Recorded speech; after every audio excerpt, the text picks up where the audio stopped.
Liam, first of all, welcome. Thank you. First question, I was wondering, are there any songs of Betchadupa that still finds its way to your MP3 player sometimes? Yeah, actually they crop up all the time, and especially if I'm on an aeroplane, I get kind of sentimental on airplanes. Like if I watch a movie, I get a bit teary if it's a sad film, and when Betchadupa comes on, I get really I miss them, and I get a bit sentimental, a bit teary and stuff. But yeah, I play a couple of them sometimes. A song called Birds and Gulls, or My Army of Birds and Gulls, and a song called Design that I still like to listen to. But the songs that we actually wrote before we broke up that never got released, kind of some of our best songs ever, and only the four of us have them, so they're kind of our special songs. What especially do you miss about them? I miss the camaraderie of a band, and you know, those were guys that I grew up with and played a huge part in my, you know, coming of age, I suppose, and I really love them. We're all really good friends and stuff, and there's no reason why we couldn't do it again, but we've all now embarked down different tracks, and he's a horticulture expert, and Chris is a marine biologist, and Matt's playing drums in a Belgian band, so everyone's kind of got their thing going. Yeah. Then songs that were never released that you mentioned, are there particular plans with them to do something with them maybe in the future? Or? We'd love to get release those songs that we had, and it's always fun to play. So yeah, I'm sure it'd be good fun to make a new record, and really good. But it's just hard to find the time. I'm so busy now doing my own stuff, and I'm excited now that I've got my brother playing drums in my band and a friend Joel playing bass, and we've already kind of started writing stuff together, and you know, it's kind of a new thing, and finding a new band is kind of just as exciting. Yeah, because the new album, is it already released here? Or? Comes out on Monday. Monday.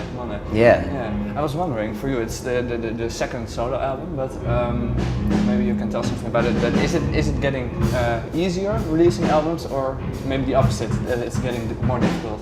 To write them? Yeah.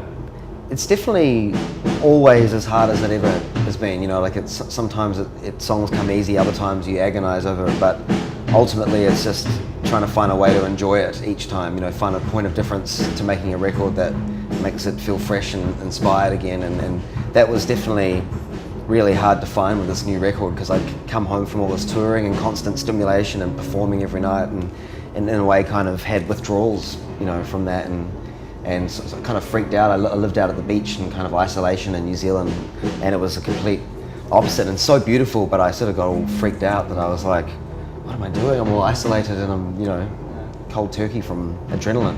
I've read that it was quite a struggle for you to be in that environment working on an album. It was a struggle to write. I was having a really good time living there. Like, I loved it, and it was beautiful waking up at the beach every morning.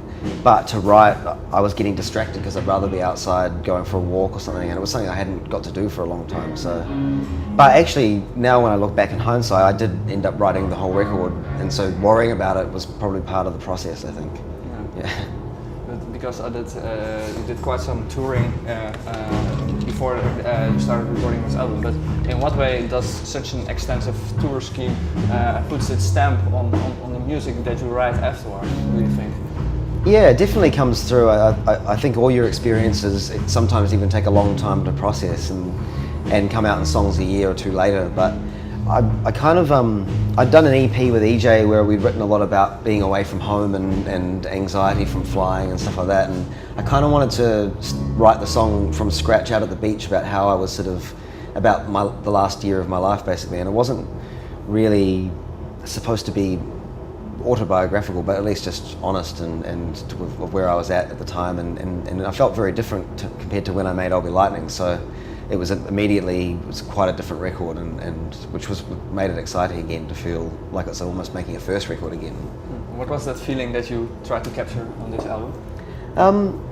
I'm not sure. I guess it was atmosphere was a really important thing to me. Like I think writing a great song is one thing, and that takes a few listens for someone to understand, but the atmosphere that you create is something that's really immediate, and I was really interested in trying to create atmospheres for songs as much as writing them, you know, thinking about how they're written and keeping the songs as simple as I could, but making the atmospheres immediately take you somewhere. I mean, maybe not to a good place. Maybe sort of like a scent. You're either attracted or you're repelled, and that was kind of what me and Burke, the producers, kind of went into it, trying to sort of just create a sound and an atmosphere for it.